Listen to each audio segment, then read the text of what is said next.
Good morning student. आज हम class 11 के चैप्टर 2 को शुरू करेंगे। ओके, और चैप्टर 2 का नाम है बायोलॉजिकल क्लासिफिकेशन। ठीक है, तो सबसे पहला क्वेश्चन ये है कि चैप्टर का नाम बायोलॉजिकल क्लासिफिकेशन जो है, what is the meaning of biological classification. Okay, so biological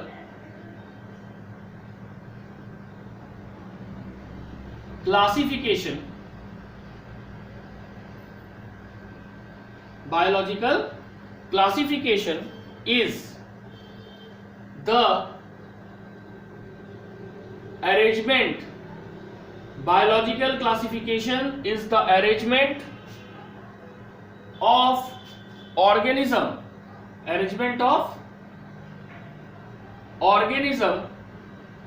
in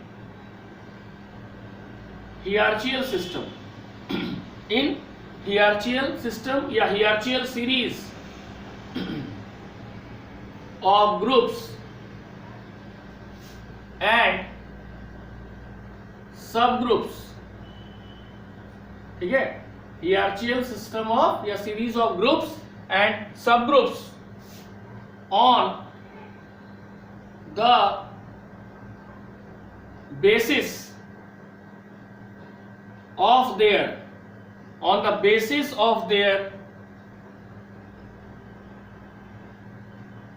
similarities and differences। Okay, differences in their trait का मतलब character, in their trait। तो what is biological classification? It is the arrangement of organism। इसमें arrange किया जाता है organism को कैसे? इन hierarchical series of group and subgroups। hierarchical series of group and subgroup क्या है?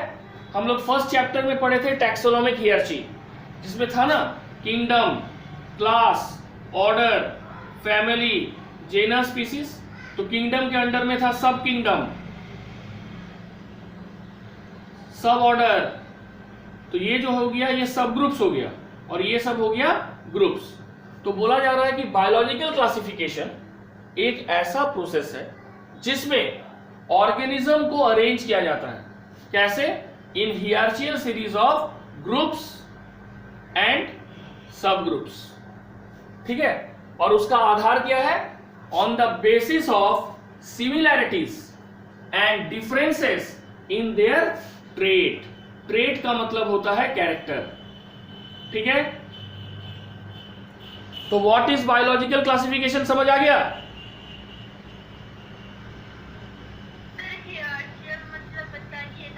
हियरार्ची का मतलब होता है एक फ्रेमवर्क, जिसमें देखो हम बताते हैं। हियरार्ची का मतलब होता है एक फ्रेमवर्क जिसमें ऑर्गेनिज्म को अकॉर्डिंग टू द सिस्टम सजाया जाता है।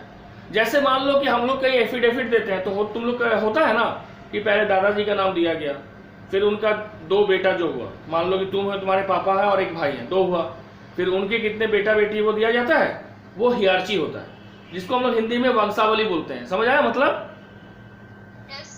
तो उसी तरह से प्लांट का भी एक हियरार्चिकल सिस्टम ऑफ क्लासिफिकेशन है, जिसको टैक्सोनॉमिक हियरार्ची कहा जाता है। याद करो, उसमें हम लोग बोले भी थे। ठीक है, उसको याद रखने का एक ट्रिक्स जान लो आज। टैक्सोनॉमिक हियरार्ची कभी गलत नहीं होगा। टैक्सोनॉमिक हियरार्ची में एक ट्रिक्स आता है। टैक्सोनॉमिक हियरार्ची में वो है कीप्स पॉट क्लीन और family get sick. K for kingdom,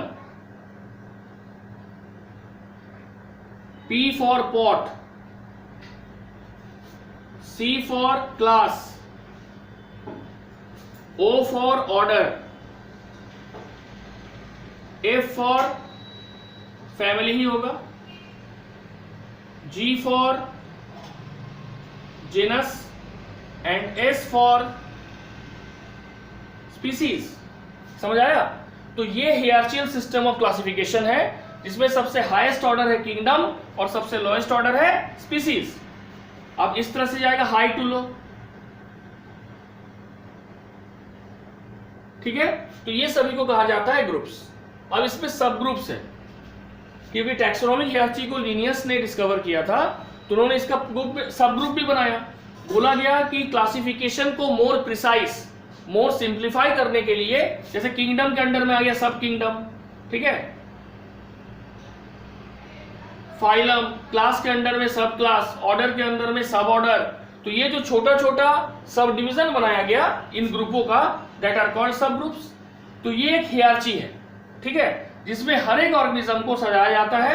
और जब हम इसका स्टडी करते हैं तो हमको प्रॉपर आइडिया हो जाता है कि प्लांट किस किंगडम से है, किस फाइलम से है, किस क्लास से है, किस ऑर्डर से है, किस फैमिली से है। इवन हमको ये भी पता चल जाता है कि वो प्लांट या एनिमल अदर किन एनिमल या प्लांट से सिमिलर है।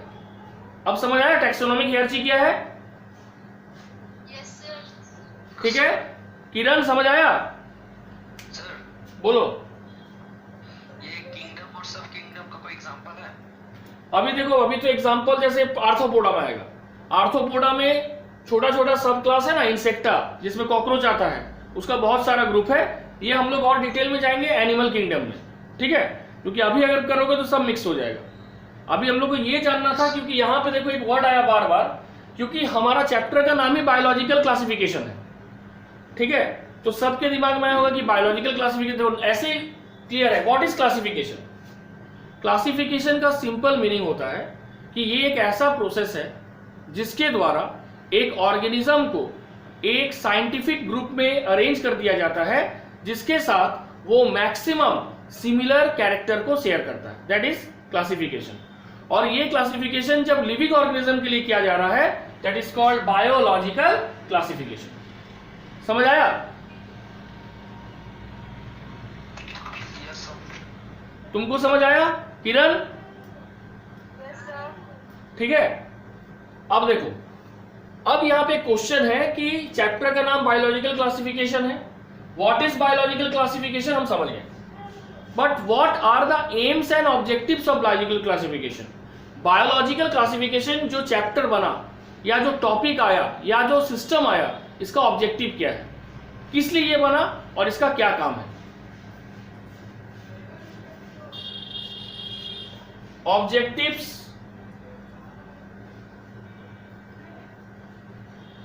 End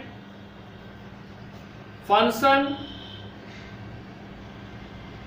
of, objective and function of classification. Biological classification का ऑब्जेक्टिव्स क्या है और इसका फंक्शन क्या है, ये हम लोग जानेंगे। पहला क्या है? Recognition and complete description of different species. Recognition and complete description of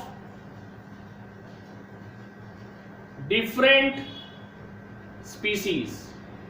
biological system of classification जो है, उसका सबसे पहला ऑब्जेक्टिव क्या है कि हम किसी भी डिफरेंट स्पीसीज का, मतलब किसी भी अननोन स्पीसीज का, whether it is related to plant और एनिमल और माइक्रो ऑर्गेनिज्म, हम उसको 100% रिकॉग्नाइज कर सके, पहचान सके, और उसका 100% हम डिस्क्राइब कर सके। जब हम उसको 100% पहचान लेंगे तो ऑटोमेटिक है कि हम उसका कंप्लीट डिस्क्रिप्शन भी कर पाएंगे। और ये पहला ऑब्जेक्टिव किसका है? बायोलॉजिकल क्लासिफिकेशन का। Second, development of system. Development of system, एक ऐसे सिस्टम ऑफ क्लासिफिकेशन को डेवलप किया जाए जिसके द्वारा हम किसी भी स्पीसीज को, नोन हो या अननोन हो, उसको आसानी से आइडेंटिफाई कर सकें। Development of system for easy identification, for easy identification of species, for easy identification of species both known and unknown, both known and unknown. तो development of system for easy identification of species, चाहे वो known हो या unknown हो। ये दूसरा objective है biological classification का। थर्ड क्या है? थर्ड है देखो, सपोज करो कि तुम तुलसी प्लांट को तो जानती है ना कि तुलसी कैसा है। Yes sir. लेकिन क्या तुम तुलसी के हर एक कैरेक्टर को जानती है कि उसका रूट सिस्टम क्या है, स्टेम कैसा है, लीफ सिंपल है कि कंपाउंड है, क्या है? तुम्हारे पास 100% आइडिया है? No sir. नहीं। तुम उसको अपने उस कमी को कैसे पूरा कर सकती है? By going through a scientific system of classification, जिसको हम बायोलॉजिकल क्लासिफिकेशन बोलते हैं। समझ गए?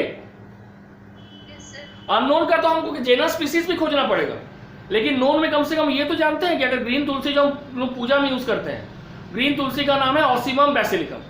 तो हम लोग ऑसिलम बैसिलिकम जैसे ही बायोलॉजिकल सिस्टम में खोजने लगे तो वहां पे तो उसके रूट से लेके लीफ, स्टेम, फ्लावर, फ्रूट सब का कैरेक्टर है। उसका हम जब डिटेल स्टडी करेंगे तो फाइनली हमको ये पूरा कंप्लीट आइडिया हो जाएगा कि अगर कोई तुलसी का लीफ है तो उसमें क्या क्या कैरेक्टर है, मतलब हमको ओवरऑल डिस्क्रिप्शन मिल जाएगा। ठीक है, ये फायदा होता है बायोलॉजिकल क्लासिफिकेशन का, अगर वो साइंटिफिक है, लॉजिकल है। ठीक है। Yes sir. तीसरा क्या है कि इससे हम क्या करेंगे? बायोलॉजिकल सिस्टम का आधार क्या था? Similarities and differences in their character. तो बायोलॉजिकल सिस्टम के द्वारा we are bringing out similar और correlated characteristics at various level. Bringing out similar और correlated characters at various level. देखो इसका मतलब क्या हुआ?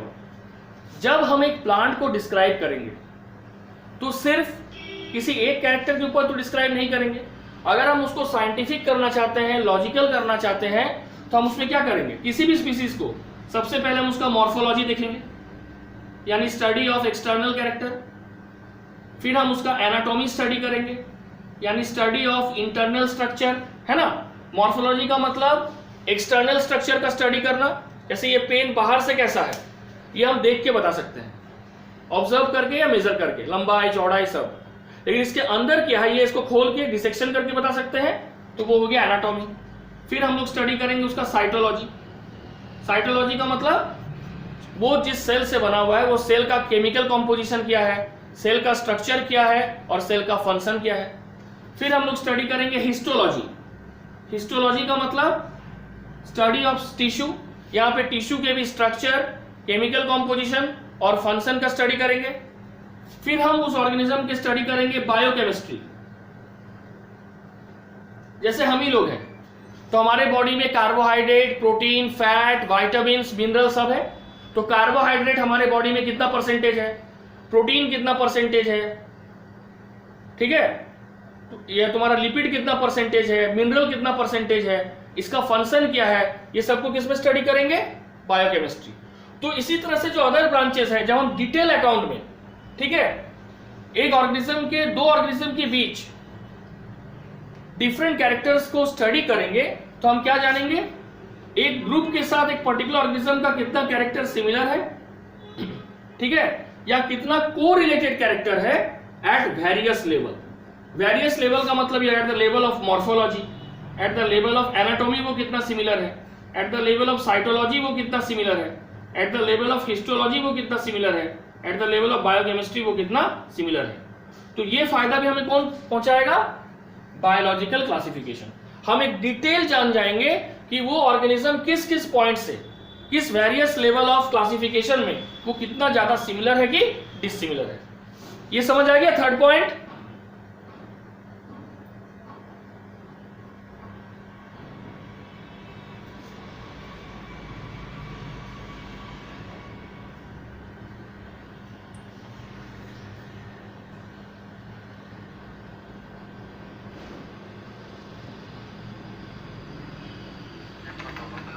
भागना मत, हम हैं।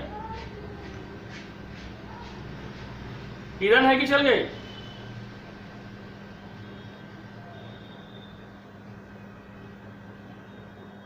किरण है कि चल गए?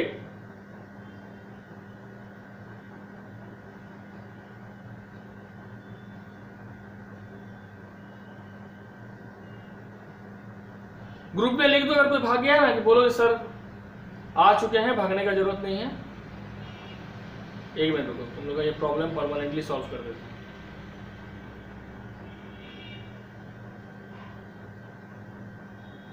चलो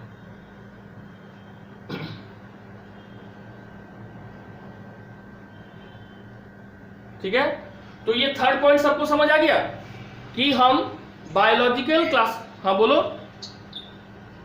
सर थर्ड पॉइंट नहीं कर। देखो, जब तुम किसी प्लांट या एनिमल, कोई भी स्पीसीज तुम्हारे हाथ में नया आया, तो तुम क्या की? पहले उसको रिकॉग्नाइज की और फिर उसका कंप्लीट डिस्क्रिप्शन निकाली। रूट से लेके तुम शुरू की प्लांट का, और up to leaf, flower, fruit, seed, सबका डिटेल स्ट्रक्चर स्टडी की। जब तुम सभी डिटेल स्ट्रक्चर को स्टडी की, तो उस स्टडी को हम डिफरेंट लेवल में करते हैं। सबसे पहला लेवल है मॉर्फोलॉजी, कि उसका एक्सटर्नल कैरेक्टर क्या क्या है। फिर हम जानते हैं एनाटॉमी, कि उसका इंटरनल कैरेक्टर क्या क्या है। फिर हम जानते हैं उसका सेल कैसा है, उसका टिश्यू कैसा है, और फाइनली उसमें जो डिफरेंट केमिकल से वो प्लांट बना हुआ है, चाहे वो प्रोटीन हो, फैट हो, कार्बोहाइड्रेट हो, विटामिन्स हो या मिनरल्स हो।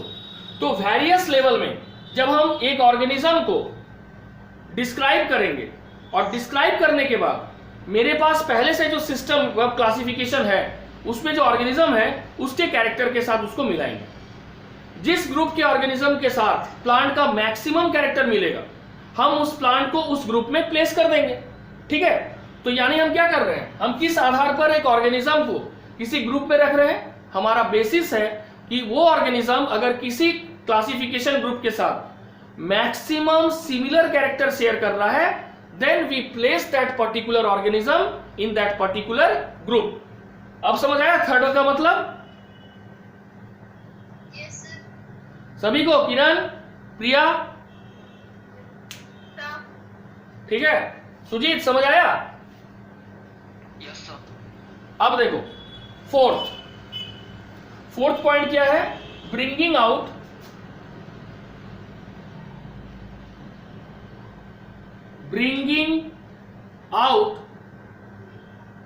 natural relationship, bringing out natural relationship and preparation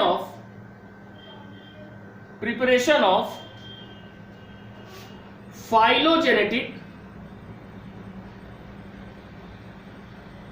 system of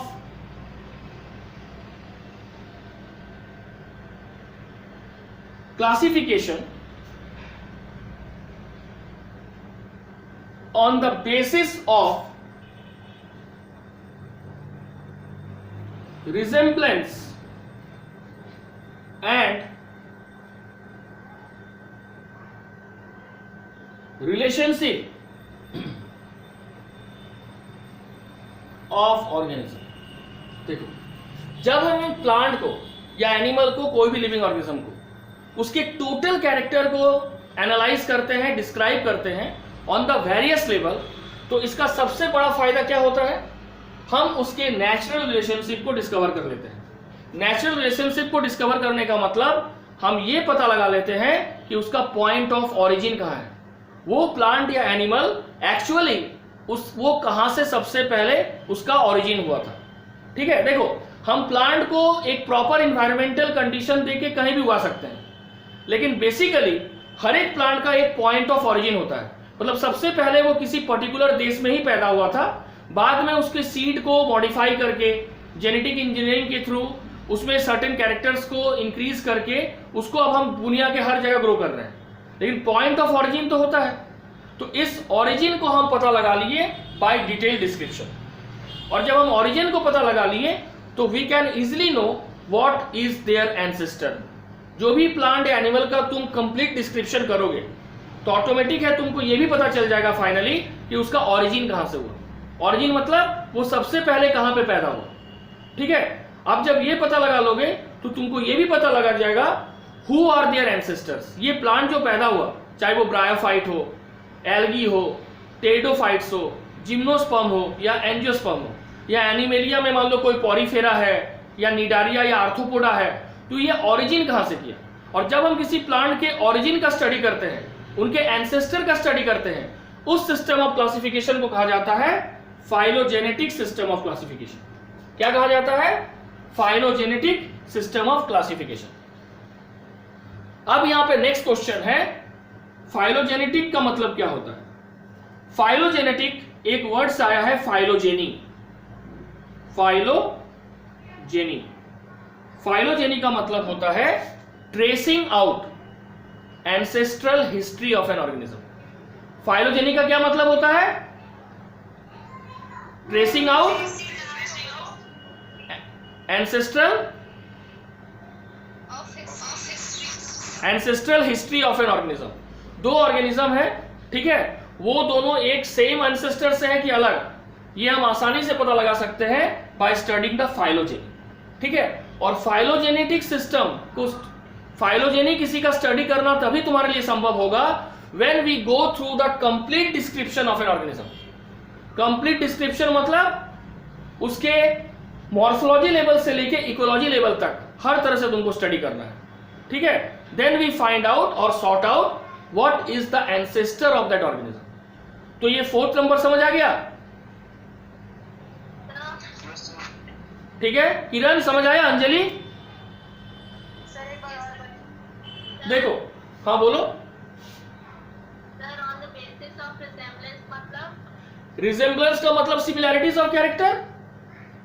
देखो, हम कॉमन एक क्वेश्चन पूछ रहे हैं, अगर एक ऑर्गेनिज्म दूसरे के साथ मैक्सिमम सिमिलर कैरेक्टर शेयर नहीं कर रहा है, तो क्या सबसे पहले तुम उस ऑर्गेनिज्म को उस ग्रुप में रखोगी? नहीं, यानी सबसे पहला आधार है मैक्सिमम सिमिलर कैरेक्टर। जब एक ऑर्गेनिज्म किसी क्लासिफिकेशन ग्रुप के साथ मैक्सिमम सिमिलर कैरेक्टर शेयर कर रहा है, तभी हम उसको उस ग्रुप में प्लेस करेंगे, पहला क्राइटेरिया। दूसरा बोला गया कि जब हम डिटेल स्टडी कर रहे हैं किसी ऑर्गेनिज्म का, तो हमें उसका नेचुरल रिलेशनशिप पता चल जा रहा है। नेचुरल रिलेशनशिप का मतलब हमें यह पता लग जा रहा है कि वो किस तरह के सॉइल को प्रीफर करता है, किस तरह के क्लाइमेट को प्रीफर करता है ग्रो करने के लिए। प्लस जब हम उसके डिटेल स्टडी को कर रहे हैं, उसके मॉर्फोलॉजी को पता लगा रहे हैं, एनाटॉमी को पता लगा रहे हैं, साइटोलॉजिकल स्टडी कर रहे हैं, हिस्टोलॉजिकल स्टडी कर रहे हैं, बायोकेमिस्ट्री स्टडी कर रहे हैं, इकोलॉजिकल स्टडी कर रहे हैं, तो हमें यह पता लग जा रहा है कि उसका कौन क्या कंप्लीट कैरेक्टर है, और वो किस, अगर प्लांट से तुम कर रही है कोई स्टडी, तो किस प्लांट के कैरेक्टर के साथ ये मैक्सिमम कॉमन कैरेक्टर शेयर करता है। उसके बाद हमारा नेक्स्ट स्टेप क्या होगा? हम ये फाउंड करेंगे कि अगर किसी प्लांट ग्रुप के साथ ये मैक्सिमम कॉमन कैरेक्टर शेयर कर रहा है, तो क्या दोनों का एंसेस्टर सेम है या डिफरेंट है। और जब हम किसी के एंसेस्टर का पता लगाते हैं on the basis of detail study, इसको बोलते हैं फाइलोजेनेटिक सिस्टम ऑफ क्लासिफिकेशन। अब समझ आया? अब किरण बोलो। एंसेस्टर मतलब पूर्वज, ठीक है, जैसे हमारा एंसेस्टर कौन है ह्यूमन का? होमो सेपियंस है ना। उसी तरह से प्लांट का भी तो एंसेस्टर होगा, कहीं से तो इसको, कहीं से तो ये ओरिजिनेट किया होगा ना। तो ये हम पता लगा सकते हैं फाइलोजेनेटिक सिस्टम ऑफ क्लासिफिकेशन। समझ आ गया सभी को? किरण अभी भी कोई डाउट दिमाग में? अब हम लोग पढ़ेंगे, ठीक है, क्लासिफिकेशन ऑफ लिविंग ऑर्गेनिज्म। हम लोग 9 में जब पढ़े थे 2 ही सिस्टम पढ़े थे, 2 किंगडम और 5 किंगडम।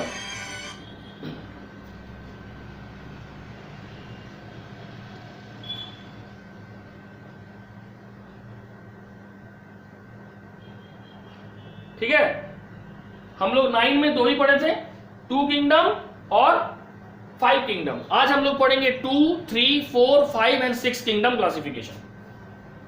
ठीक है,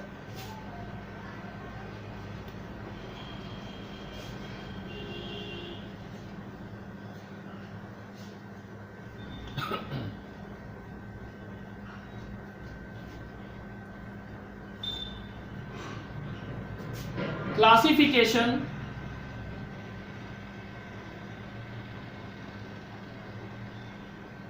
ऑफ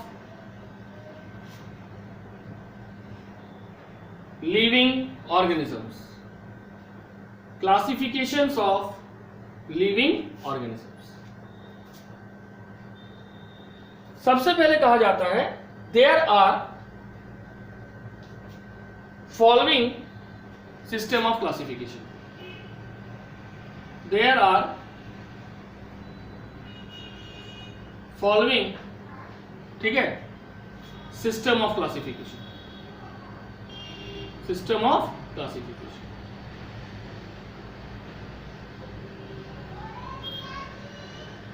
सबसे पहला क्या है?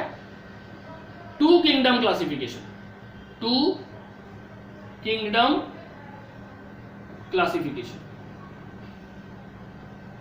टू किंगडम क्लासिफिकेशन जो है ना, टू किंगडम क्लासिफिकेशन जो है, it was given by Carolus Linnaeus. Carolus Linnaeus को क्या कहा जाता है? Father of taxonomy. कैरोलस है ना, तो कैरोलस लिनियस क्या है? इन्होंने टू किंगडम क्लासिफिकेशन दिया था, ठीक है, 1758 में। That is Carolus Linnaeus divides the living organisms into two groups। इन्होंने पूरे लिविंग ऑर्गेनिज्म को दो ग्रुप में डिवाइड किया। क्या क्या? किंगडम प्लांटी, किंगडम प्लांटी, और दूसरा किंगडम एनिमेलिया, किंगडम एनिमेलिया, ठीक है। बट ये जो किंगडम है, तो two kingdom classification Carolus Linnaeus ने दिया था, और पूरे लिविंग वर्ल्ड को दो पार्ट में डिवाइड कर दिया, प्लांट और एनिमल में। इसमें बहुत सारा ऑब्जेक्शंस क्रिएट हुआ। क्या ऑब्जेक्शन हुआ? पहला, फर्स्ट फॉर्म ऑर्गेनिज्म जो है, ठीक है, वो ना पूरी तरह से प्लांट है ना पूरी तरह से एनिमल। फिर हम उसको प्लांट में कैसे रख सकते हैं या एनिमल में कैसे रख सकते हैं? दूसरा प्रॉब्लम क्रिएट किया वायरस। वायरस जब आइसोलेटेड है तो वो एक नॉन लिविंग पार्टिकल है, लेकिन वायरस जब किसी होस्ट बॉडी में आता है तब वो लिविंग है। मतलब वायरस ना कंप्लीटली लिविंग है ना कंप्लीटली डेड है। तो ना वायरस को हम प्लांट में रख सकते हैं ना वायरस को एनिमल में रख सकते हैं, ठीक है। अब थर्ड प्रॉब्लम क्रिएट किया fungus. Fungus is sharing a character which are similar to plant, some are similar to animal. मतलब ना वो पूरी तरह से प्लांट है ना वो पूरी तरह से एनिमल है, ठीक है। जैसे फंगस में सेल वॉल होता है, जिसको हम चिटिन बोलते हैं या काइटिन, जो भी बोलते हो तुम लोग। तो ये प्लांट का कैरेक्टर है क्योंकि प्लांट सेल में ही सेल वॉल होता है। बट जितने भी फंगस हैं they are decomposer. Decomposer means they take their food from dead and decaying organic parts. तो फंगस मरे और सड़े गले से अपना भोजन लेता है, यानी फंगस हेट्रोट्रॉपिक है। और प्लांट हेट्रोट्रॉपिक होता है प्लांट? तो इसलिए फंगस का जो ये कैरेक्टर है डिकम्पोजर कैरेक्टर, ये हो गया एनिमल। तो ना फंगस पूरी तरह से प्लांट है ना पूरी तरह से एनिमल। और फंगस को किस में रख दिया गया? गलती से एनिमल में रख दिया इन्होंने। तो ये तीसरा ऑब्जेक्शन पैदा किया। चौथा ऑब्जेक्शन है वैसे ग्रुप ऑफ ऑर्गेनिज्म जो यूकैरियोट तो है, means they have a well defined nucleus but they are unicellular. अभी तक ये कंसेप्ट था कि जो भी यूकैरियोट होते हैं दे आर मल्टीसेलुलर, और जो भी प्रोकैरियोट होते हैं वो यूनिसेलुलर। लेकिन प्रोटिस्टा एक ऐसा ग्रुप है जो यूकैरियोट होते हुए भी, कौन सा ग्रुप बोल रहे हैं? प्रोटिस्टा एक ऐसा किंगडम है जिसमें वैसे ऑर्गेनिज्म को रखा गया, बाद में हम पढ़ेंगे इसके बाद वाले में, जिसमें यूनिसेलुलर होते हुए भी वो यूकैरियोट है। तो ये सब ऑब्जेक्शन को देखते हुए टू किंगडम क्लासिफिकेशन को रिजेक्ट किया गया, ठीक है। यानी ये साइंटिफिक नहीं है। बहुत सारे अनरिलेटेड ऑर्गेनिज्म को जो प्लांट या एनिमल में नहीं रहना चाहिए, they are placed in either plant और एनिमल ग्रुप। तुम लोगों को समझ आया टू किंगडम क्लासिफिकेशन को क्यों रिजेक्ट किया गया? Yes, sir. ठीक है, अब इस कमी को दूर करने के लिए फिर आया 3 किंगडम क्लासिफिकेशन। क्या आया? 3 kingdom classification. 3 kingdom kingdom classification क्यों नहीं आया? क्या? वन किंगडम 1 कैसे आएगा? मान लो देखो, अगर तुम न्यूट्रिशन के आधार पर भी लिविंग वर्ल्ड को डिवाइड करेगी तो 2 तरह का तो न्यूट्रिशन तुमको मिल जाएगा, ऑटोट्रॉपिक और हेटरोट्रॉपिक मिलेगा ना। Yes sir. तो फिर एक कैसे करेगी? ये जो तुम्हारा शुरू हुआ था क्लासिफिकेशन सिस्टम कैरोस लिनियस ने, ये तो मोड ऑफ न्यूट्रिशन के आधार पर कर दिया था। ठीक है, प्लांट किसको बोला गया? जो ऑटोट्रॉप है, और एनिमल किंगडम में किसको रखा गया? जो हेट्रोट्रॉप है। ठीक है, 2 किंगडम क्लासिफिकेशन के बाद 3 किंगडम क्लासिफिकेशन। 3 किंगडम क्लासिफिकेशन को कौन दिया? अर्नेस्ट हैकल। अर्नेस्ट हैकल। अर्नेस्ट हैकल ने 3 किंगडम क्लासिफिकेशन को क्या दिया था? उन्होंने क्या किया कि जो यूनिसेलुलर यूकैरियोटिक ऑर्गेनिज्म है, अभी नाम बताए थे ना उसका, प्रोटिस्टा, उन्होंने एक 3rd किंगडम किया। उन्होंने किया ही सेपरेटेड, ठीक है, all unicellular organism, all unicellular organism into separate kingdom, और उस किंगडम का नाम क्या है? प्रोटिस्टा। ठीक है, अब इन्होंने गलती क्या किया कि जब प्रोटिस्टा बनाया तो इसमें fungi, protozoa, algae, bacteria, slime moulds, इन सभी को इंक्लूड कर दिया। ठीक है, और इन्होंने 3 किंगडम क्लासिफिकेशन दिया। पहला है किंगडम प्रोटिस्टा, दूसरा है, ये दोनों रहेगा, किंगडम प्लांटी, तीसरा है किंगडम एनिमलिया। अब देखो ये रिजेक्ट क्यों हुआ। सबसे पहला गलती इन्होंने ये किया कि इन्होंने इसमें एल्गी को ज्वाइन किया, और एल्गी प्लांट है, एनिमल नहीं है। ठीक है, दूसरा इन्होंने बैक्टीरिया को इंक्लूड किया।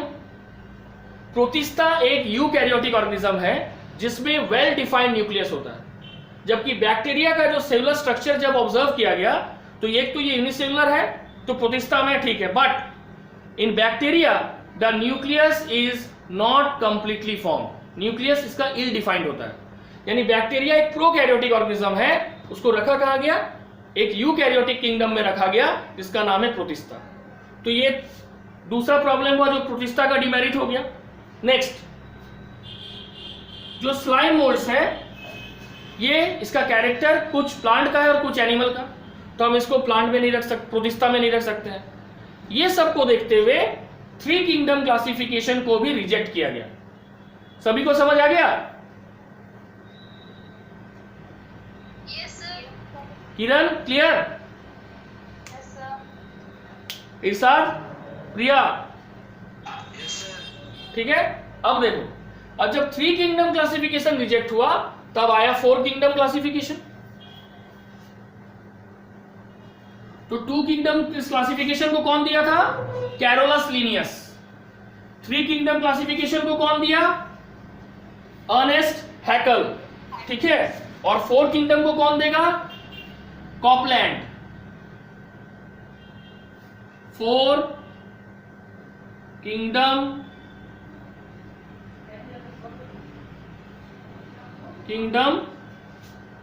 क्लासिफिकेशन। 4 किंगडम क्लासिफिकेशन को कौन देगा?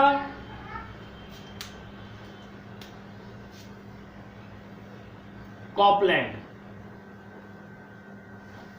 ठीक है, कॉपलैंड ने दिया था 4 किंगडम क्लासिफिकेशन।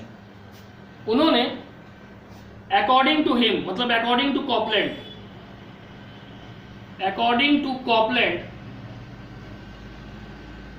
ठीक है, इन्होंने लिविंग ऑर्गेनिज्म को 4 किंगडम में डिवाइड किया, ठीक है। इन्होंने बैक्टीरिया, साइनोबैक्टीरिया, माइकोप्लाज्मा जो कि वर्ल्ड का सबसे स्मॉलेस्ट सेल है, ये सभी को एक न्यू ग्रुप में रखा जिसका नाम है मोनेरा। और मोनेरा में वैसे ही ऑर्गेनिज्म को इन्होंने प्लेस किया हु आर प्रोकैरियोटिक। प्रोकैरियोटिक मतलब वैसा ऑर्गेनिज्म जिसका न्यूक्लियस इल डिफाइंड है, मतलब उसका न्यूक्लियर मेम्ब्रेन कंप्लीटली अभी तक बना नहीं, और जिसमें सेल बाउंड ऑर्गेनल्स जैसे कि Golgi complex, mitochondria, endoplasmic reticulum वो एब्सेंट है। तो वैसे ग्रुप ऑफ ऑर्गेनिज्म को कहा जाता है प्रोकैरियोट्स, और उसको उन्होंने किस में अरेंज किया? मोनेरा किंगडम में। According to Copeland, the complete life was divided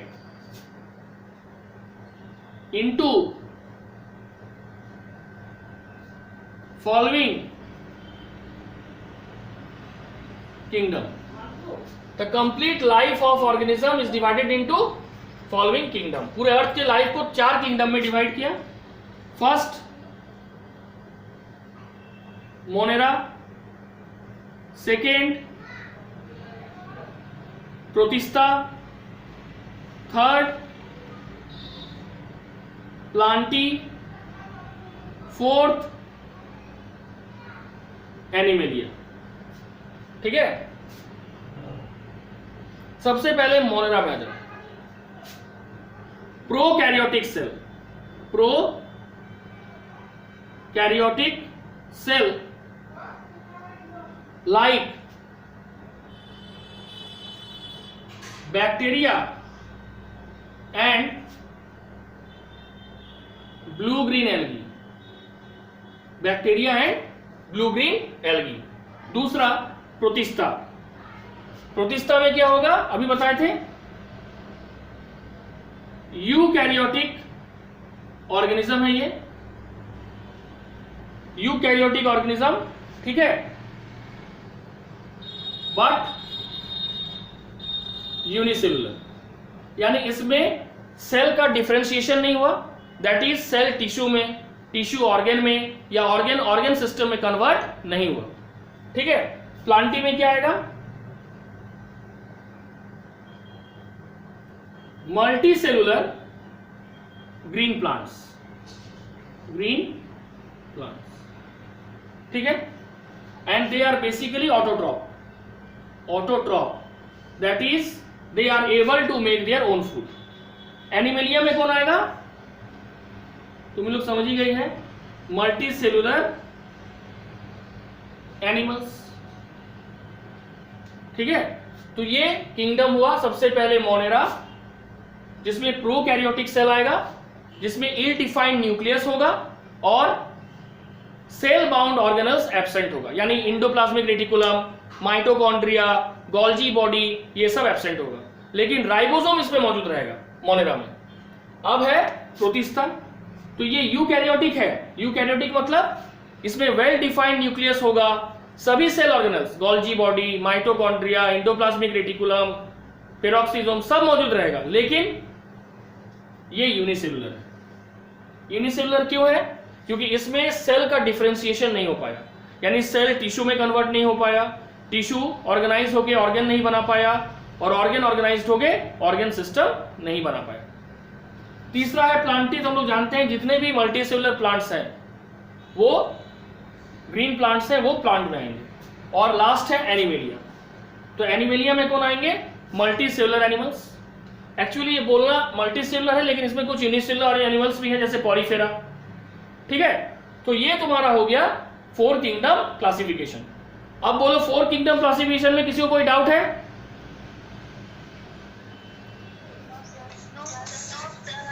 ठीक है, क्या बोल रहे हैं सर? देखो 4 किंगडम क्लासिफिकेशन को कॉपलैंड ने दिया, उन्होंने अर्थ में जो कंप्लीट लाइफ है उसको 4 किंगडम में बांट दिया। उन्होंने 3 किंगडम के कमी को दूर किया।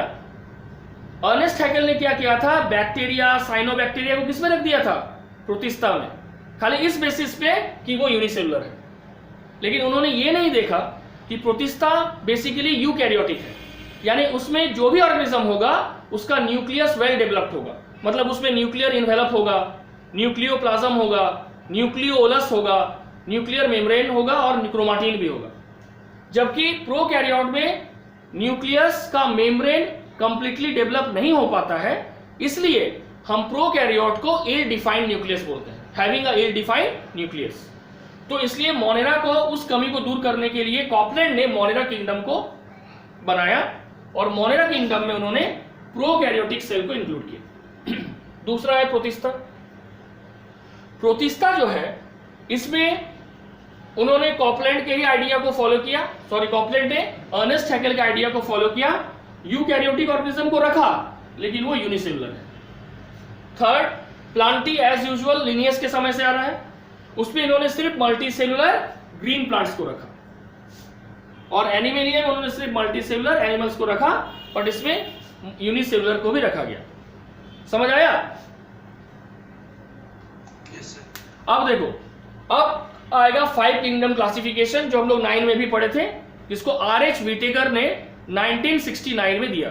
लेकिन अब हम लोग को 11 में यह जानना है कि इसका बेसिस क्या था, किस आधार पर 5 किंगडम क्लासिफिकेशन बना, and why it is the most acceptable system of classification. आज भी इसको सबसे ज्यादा एक्सेप्ट किया जाता है, क्यों?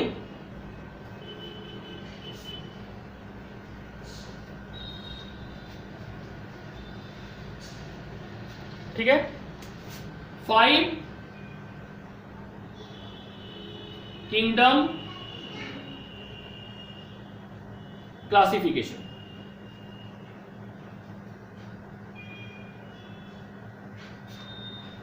फाइव किंगडम क्लासिफिकेशन को कौन दिया था? आर.एच. व्हिटेकर। कौन दिया था? आर.एच. व्हिटेकर। कब दिया था? 1969। ठीक है, उन्होंने क्या किया कि लिविंग वर्ल्ड को 5 किंगडम में डिवाइड किया, और उन्होंने जो किंगडम को डिस्कवर किया उसका नाम था फंजाई। उन्होंने फंगस को एक अलग किंगडम ही बना दिया। ठीक है, तो उन्होंने क्या किया,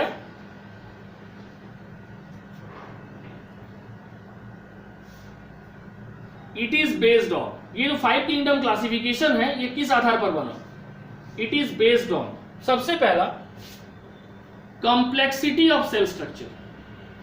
कंप्लेक्सिटी ऑफ सेल स्ट्रक्चर, ये पहला बेसिस है 5 किंगडम क्लासिफिकेशन करने का। कंप्लेक्सिटी मींस जो सेल को उन्होंने क्लासिफाई किया, 5 किंगडम में बांटा ऑर्गेनिज्म को, उसका पहला बेसिस था सेल स्ट्रक्चर का कॉम्प्लेक्सिटी। तो सेल स्ट्रक्चर दो ही तरह का होता है, प्रोकैरियोट है, यूकैरियोट। Prokaryotic and eukaryotic. दूसरा है क्या? Mode of obtaining nutrition. Mode of obtaining nutrition.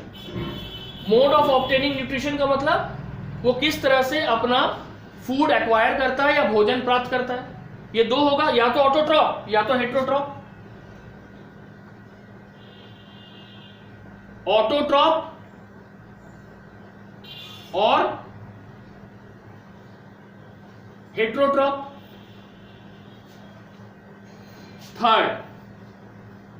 Third क्या बेस था?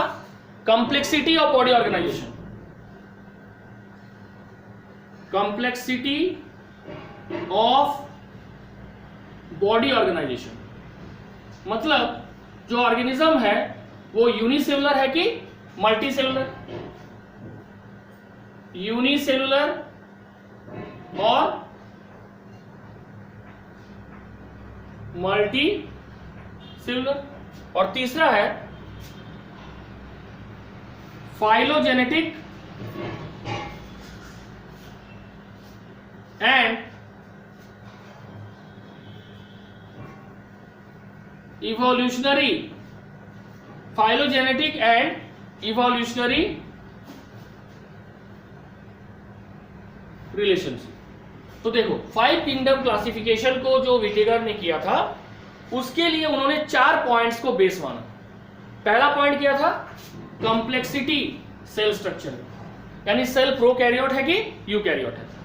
दूसरा उन्होंने आधार माना mode of obtaining nutrition, whether the group of organism are able to make their own food और they are depending on other for their food, that is whether they are autotrophic और heterotrophic. तीसरा आधार क्या है? Complexity of body organisation, means body single cell का बना हुआ है या एक से ज्यादा सेल का बना हुआ है।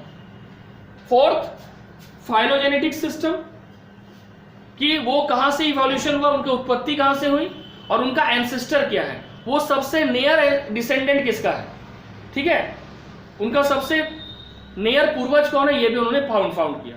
ये सब डिटेल स्टडी करने के कारण आर.एच. विटेकर का जो 5 किंगडम क्लासिफिकेशन है ये बहुत ही ज्यादा साइंटिफिक हुआ और आज भी हम 5 किंगडम क्लासिफिकेशन को ही एक्सेप्ट करते हैं, ठीक है। तो इसके अनुसार कौन सा सिस्टम बना? First, kingdom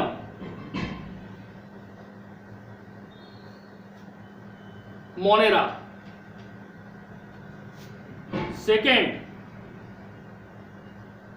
kingdom protista, third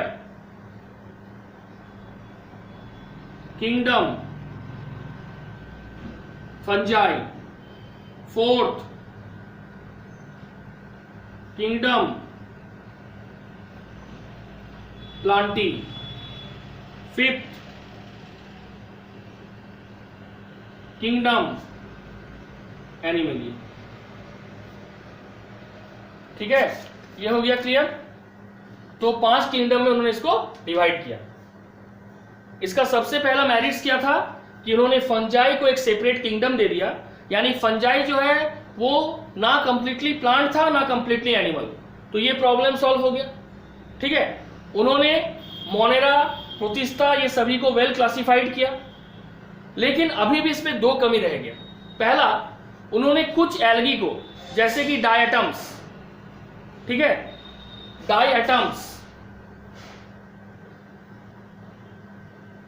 डाइनोफ्लैजेलेट्स और यूग्लिनॉइड्स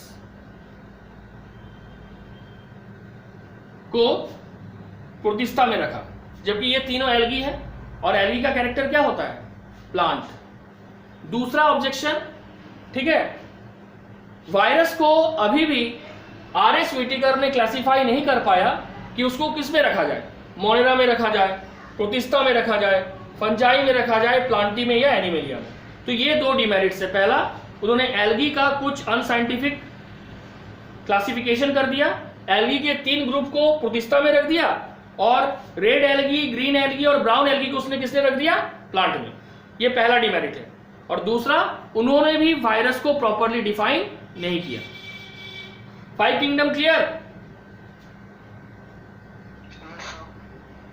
किसी को दिक्कत है बोलो? यस ठीक है, देखो आर.एच. विटेकर ने जब 5 किंगडम क्लासिफिकेशन को किया तो उन्होंने 5 किंगडम रखा, मोनेरा, प्रोटिस्टा, फंजाई, प्लांटी और एनिमेलिया, जिसमें से फंजाई जो है ये किंगडम को खुद कौन बनाया? विटेकर ने। क्यों? क्योंकि फंजाई में ना कंप्लीट प्लांट कैरेक्टर था ना कंप्लीट एनिमल कैरेक्टर था, इसलिए इसको एक किंगडम में रखा गया। बट फंजाई यूकैरियोटिक है और मल्टी सेलुलर भी है, इसलिए इसको रखा गया 3rd किंगडम में। अब इसका बेसिस उन्होंने क्या माना विटेकर ने? पहला बेसिस माना सेल स्ट्रक्चर का कॉम्प्लेक्सिटी। 2 ही सेल है, सिंपल सेल है तो प्रोकैरियोट, कॉम्प्लेक्स सेल है तो यूकैरियोट। दूसरा, न्यूट्रिशन टाइप, कैसे न्यूट्रिशन ऑब्टेन करता है? अगर वो अपना भोजन खुद बनाता है तो उसको किस कैटेगरी में रखा गया? ऑटोट्रॉप। अगर वो दूसरे के ऊपर डिपेंड है अपने फूड के लिए तो उसको किस में रखा गया? हेट्रोट्रॉप। तीसरा उनका इंटरेस्ट था बॉडी कॉम्प्लेक्सिटी। तो बॉडी का जो ऑर्गेनाइजेशन वो कैसा है? वो सिंगल सेल से बना है कि एक से ज्यादा सेल से, यानी सेलुलर डिफरेंशिएशन हो रहा है कि नहीं। अगर सेलुलर डिफरेंशिएशन होगा तो सेल टिश्यू में कन्वर्ट होगा, टिश्यू ऑर्गेन में ऑर्गेनाइज्ड होगा और ऑर्गेन ऑर्गेन सिस्टम में। तो यानी दो ऑर्गेनिज्म उसने बांटा, यूनिसेल्युलर और मल्टीसेल्युलर। और लास्ट है, उन्होंने ऑर्गेनिज्म के फाइलोजेनेटिक और इवोल्यूशनरी रिलेशनशिप को भी स्टडी किया कि जो ऑर्गेनिज्म है कौन किसके बाद आया। ठीक है, जैसे हम लोग जानते हैं एंजियोस्पर्म में दो प्लांट होता है, मोनोकॉट और डाइकॉट। ठीक है, ठीक है, तो ये पता लग गया कि मोनोकॉट से डाइकॉट नहीं आया, डाइकॉट से मोनोकॉट का इवॉल्व हुआ। तो ये सब जो इवोल्यूशनरी रिलेशनशिप है, इसका डिटेल स्टडी कौन किया? आर.एच. व्हिटेकर ने। इन 4 कैरेक्टर्स को स्टडी किया डिटेल में, तब जाके उन्होंने 5 किंगडम क्लासिफिकेशन का अरेंजमेंट किया। अब समझ आया? Yes, sir. अभी माइंड में कोई डाउट नहीं है ना? No, sir. अब देखो, इसके बाद फिर एक सिस्टम आया जो अभी ज्यादा फॉलो नहीं हो रहा है, वो है 6 किंगडम क्लासिफिकेशन। ठीक है, इसको जान लो क्योंकि इंट्रांस में 6 किंगडम पूछ देता है।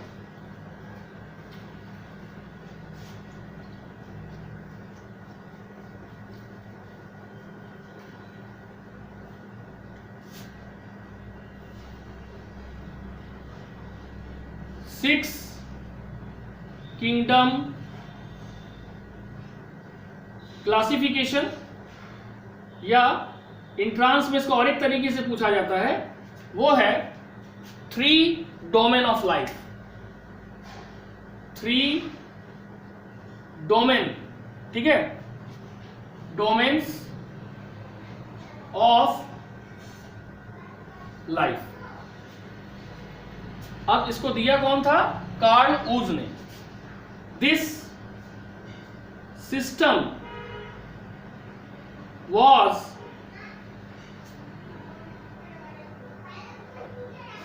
proposed by, कौन इसको प्रपोज किया था? कार्ल ऊज। कार्ल ऊज 1990 में, 1990 में उन्होंने क्या किया कि जो मोनेरा किंगडम है इसको 2 डोमेन में डिवाइड कर दिया। ही divided Monera kingdom into 2 domain, that is क्या क्या? Bacteria and आर्के, ARCHAE। आर्के का मतलब हो गया एंशिएंट बैक्टीरिया, पुराना जो सबसे ओल्डेस्ट है लाइफ, और बैक्टीरिया हो गया न्यू बैक्टीरिया यानी यू बैक्टीरिया। अब इन्होंने क्या किया देखो, thus he makes 6 kingdom classification, 6 kingdom classification। कैसे देखो, लिविंग ऑर्गेनिज्म,